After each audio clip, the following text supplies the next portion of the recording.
अब हम देखेंगे analysis of differential amplifier with the help of single operational amplifier. तो इसमें हम देखने वाले हैं कि जो सिंगल ऑपरेशनल एम्पलीफायर को यूज करके हम डिफरेंशियल एम्पलीफायर के एनालिसिस कैसे करते हैं। तो इसके लिए हमें सबसे पहले यहाँ पे combination of inverting and non inverting amplifier लेना होगा। और यहाँ पे ये हम डायग्राम से देख रहे हैं यहाँ पे कि कॉम्बिनेशन हमने इन्वर्टिंग और नॉन इन्वर्टिंग एम्पलीफायर लिया है। तो इससे हम सबसे पहले कैलकुलेट करेंगे वोल्टेज गेन। तो वोल्टेज गेन कैलकुलेट करने के लिए हमारे पास इस डायग्राम में दो इनपुट है, एक इन्वर्टिंग टर्मिनल के पास इनपुट है और एक नॉन इन्वर्टिंग टर्मिनल के पास इनपुट है। तो यहाँ पे जो इन्वर्टिंग टर्मिनल और नॉन इन्वर्टिंग टर्मिनल के पास इनपुट है उनको हम बोलेंगे यहाँ पे Vx और Vy। तो इसके पहले हम सबसे पहले फाइंड आउट करेंगे कि इनपुट और आउटपुट का रिलेशनशिप थ्रू द इस आउटपुट वोल्टेज के लिए। तो उसके लिए पहले हम जो इनपुट है Vy उसको यहाँ पे 0 वोल्ट सपोज करेंगे और इनपुट हम Vx को देके इन्वर्टिंग एम्पलीफायर के कॉन्फ़िगरेशन के थ्रू आउटपुट वोल्टेज कैलकुलेट करेंगे। तो सबसे पहले वोल्टेज गेन कैलकुलेट करने के लिए हम सपोज करेंगे यहाँ पे Vy जो है उसको इज इक्वल टू यहाँ पे 0 वोल्ट सपोज करेंगे। और इन्वर्टिंग कॉन्फ़िगरेशन के अकॉर्डिंग इस डायग्राम में हमने Vy को 0 सपोज किया है और इन्वर्टिंग एम्पलीफायर के पास इनपुट दिया है Vx को। तो यहाँ पे देखते हैं कि आउटपुट वोल्टेज जो है at the input of X हमें क्या मिलता है। तो यहाँ पे हमारे पास एक फीडबैक रेजिस्टेंस है Rf और एक फीडबैक रेजिस्टर के साथ एक कनेक्टेड है R1। तो V2 टर्मिनल के पास डायग्राम में हम देख रहे हैं कि V2 टर्मिनल के पास से हम वोल्टेज डिवाइडर रूल अप्लाई करके VOX यहाँ पे फाइंड आउट करेंगे। तो VOX हो जाएगा हमारा minus of RF divide by R1 into the VX। तो ये हो गया हमारी इक्वेशन नंबर यहाँ पे 1। क्योंकि हमने जो इनपुट टर्मिनल है फिगर में नॉन इन्वर्टिंग के पास जो इनपुट टर्मिनल है Vy इसको 0 सपोज किया है और इन्वर्टिंग टर्मिनल के पास जो Vx है इनपुट टर्मिनल इसको हम सॉल्व कर रहे हैं। इसके अकॉर्डिंग हम आउटपुट वोल्टेज यहाँ पे फाइंड आउट कर रहे हैं। तो आउटपुट वोल्टेज फाइंड आउट करने के लिए for the inverting amplifier configuration के लिए V2 टर्मिनल के पास हमने यहाँ पे वोल्टेज डिवाइडर रूल अप्लाई किया है। हम डायग्राम से यहाँ पे देख रहे हैं यहाँ पे। तो V2 के पास वोल्टेज डिवाइडर रूल अप्लाई करके हमें मिल जाएगा यहाँ पे VOX और वो मिलेगा हमें minus of RF by R1 into VX जो हमारा इनपुट है। और ये हो गई हमारी इक्वेशन नंबर 1। अब हम सिमिलरली देखेंगे कि अगर हम Vx को यहाँ पे 0 कर देते हैं तो हमें यहाँ पे Vx को अगर 0 कर देते हैं तो जो कॉन्फ़िगरेशन मिलेगा वो नॉन इन्वर्टिंग एम्पलीफायर कॉन्फ़िगरेशन मिलेगा। और वोल्टेज डिवाइडर रूल से जो हमें यहाँ पे VOY जो मिलने वाला है वो मिल जाएगा यहाँ पे VOY। फाइंड आउट करने के लिए हमें यहाँ पे करना पड़ेगा VOY Vx अगर 0 कर देते हैं तो डायग्राम से हम देख रहे हैं नॉन इन्वर्टिंग कॉन्फ़िगरेशन हम कैसे सॉल्व करेंगे। तो VOY मिल जाएगा हमें 1 plus RF by R1 into the V1। तो ये हो गया हमारी equation number 2।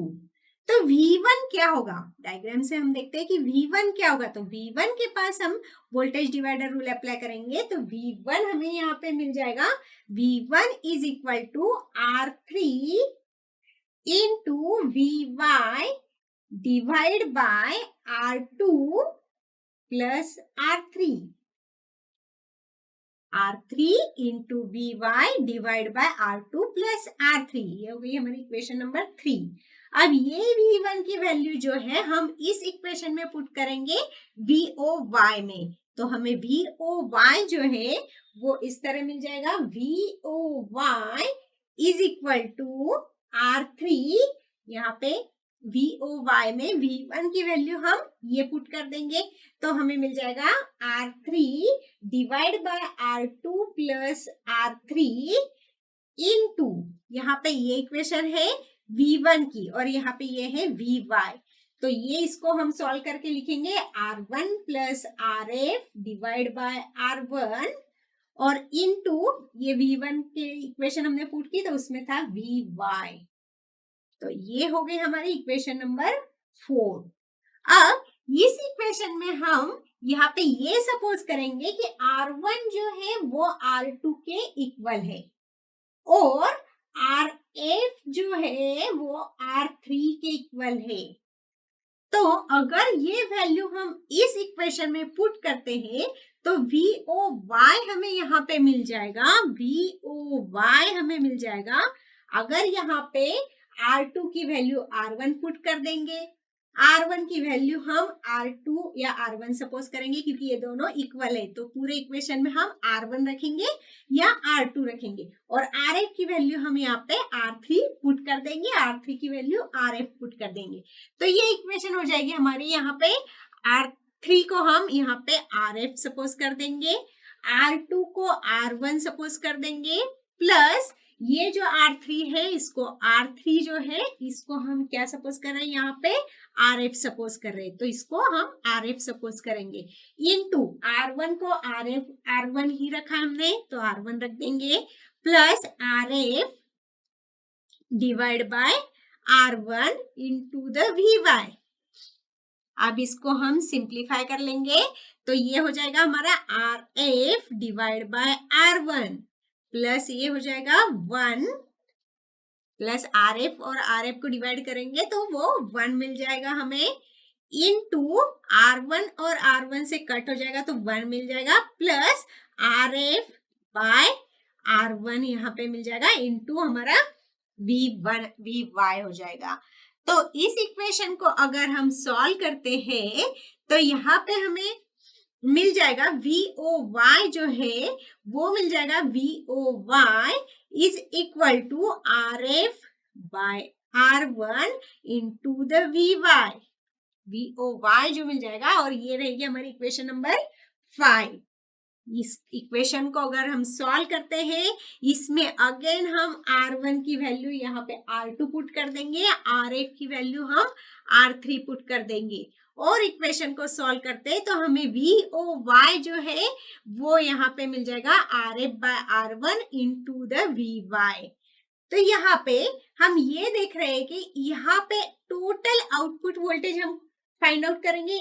Total output voltage find out करने के लिए हम यहाँ पे प्लस करेंगे VOX प्लस दिस VOY, मतलब इक्वेशन 1 और इक्वेशन 5 को अगर हम प्लस कर देते हैं तो हमें total output voltage, net output voltage यहाँ पे मिल जाएगा। तो नेट आउटपुट वोल्टेज हो जाएगा हमारा VOX प्लस VOY। तो यहाँ पे VOX की वैल्यू हम ये पुट कर देंगे और VOY की वैल्यू ये पुट कर देंगे तो हमें इक्वेशन मिल जाएगी आउटपुट वोल्टेज की। VOX की वैल्यू है हमारे पास minus of RF divide by R1 into VX plus VOY की वैल्यू है हमारे पास RF by R1 into VY। यहाँ पे इस इक्वेशन से हम RF बाय R1 जो है इसको हम कॉमन ले लेंगे, माइनस RF बाय R1 को कॉमन ले लेंगे तो हमारे पास यहाँ पे ब्रैकेट में आ जाएगा VX माइनस ऑफ VY और ये VX माइनस ऑफ VY जो है VX माइनस VY को हम यहाँ पे VXY सपोज करेंगे। तो आउटपुट वोल्टेज की जो इक्वेशन है वो मिल जाएगी हमारे पास VO is equal to minus of RF divide by R1 into this VX minus VY को हम VXY सपोज करेंगे। तो ये मिल गई हमें यहाँ पे आउटपुट वोल्टेज की इक्वेशन, इक्वेशन नंबर 6। तो ये आउटपुट वोल्टेज के इक्वेशन से हम यहाँ पे गेन फाइंड आउट कर लेंगे। तो गेन जो रहेगा वो रहेगा हमारा AD। तो डिफरेंशियल गेन जो रहेगा, डिफरेंशियल एम्पलीफायर का गेन है वो डिफरेंशियल गेन रहेगा तो वो रहेगा ये output voltage divide by this VXY, divide by this VXY। तो वो मिल जाएगा हमें minus of RF divide by R1 और ये हो गई हमारी इक्वेशन नंबर यहाँ पे 7। तो यहाँ पे हम ये देख रहे हैं कि जो डिफरेंशियल एम्पलीफायर का जो गेन है वो हमें इन्वर्टिंग एम्पलीफायर के गेन जैसा मिलता है।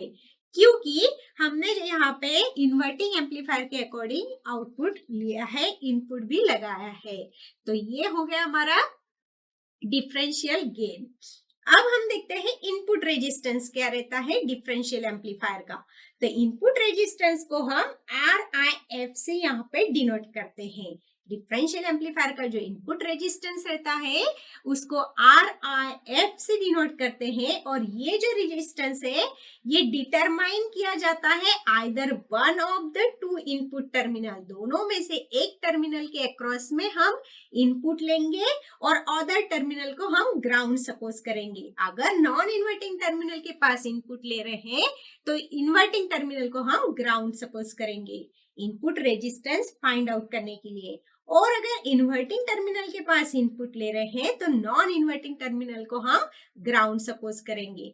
तो अगर हम यहाँ पे Vy को 0 सपोज करते हैं तो हमें input resistance according to the x input मतलब Vx के अकॉर्डिंग, मतलब जब अगर हम Vy को यहाँ पे 0 सपोज कर रहे हैं तो इनपुट रेजिस्टेंस जो है हमारा इन्वर्टिंग टर्मिनल के अक्रॉस में मिलेगा, वो मिलेगा RIFX, और वो मिलेगा हमें R1, वो हमें नियरली इक्वल टू मिलेगा R1। अगर इफ हमें Vx is equal to 0 suppose किया तो हमें इनपुट रेजिस्टेंस मिलेगा नॉन इन्वर्टिंग टर्मिनल के पास, और वो मिलेगा हमें RIFY, नॉन इन्वर्टिंग टर्मिनल के पास मिलेगा अगर हम इन्वर्टिंग टर्मिनल को यहाँ पे 0 सपोज करते हैं तो नॉन इन्वर्टिंग टर्मिनल के पास डिफरेंशियल एम्पलीफायर का इनपुट हमें मिलेगा R2 प्लस R3। डायग्राम से हम देख रहे हैं कि हमें नॉन इन्वर्टिंग टर्मिनल के पास मतलब अक्रॉस द Y टर्मिनल के पास जो इनपुट मिलने वाला है वो मिल रहा है हमें R2 प्लस R3। तो ये हो गया हमारी question number 8 and this is the 9। मतलब यहाँ पे हमने डिफरेंशियल एम्पलीफायर का एनालिसिस किया है with the help of single operational amplifier. तो एनालिसिस में हमने देखा है कि आउटपुट वोल्टेज क्या होता है, गेन ऑफ डिफरेंशियल एम्पलीफायर क्या होता है, एक सिंगल ऑप एम्प यूज करके इनपुट रेजिस्टेंस फाइंड आउट किया इन्वर्टिंग टर्मिनल के पास, और इनपुट रेजिस्टेंस फाइंड आउट किया हमने नॉन इन्वर्टिंग टर्मिनल के पास।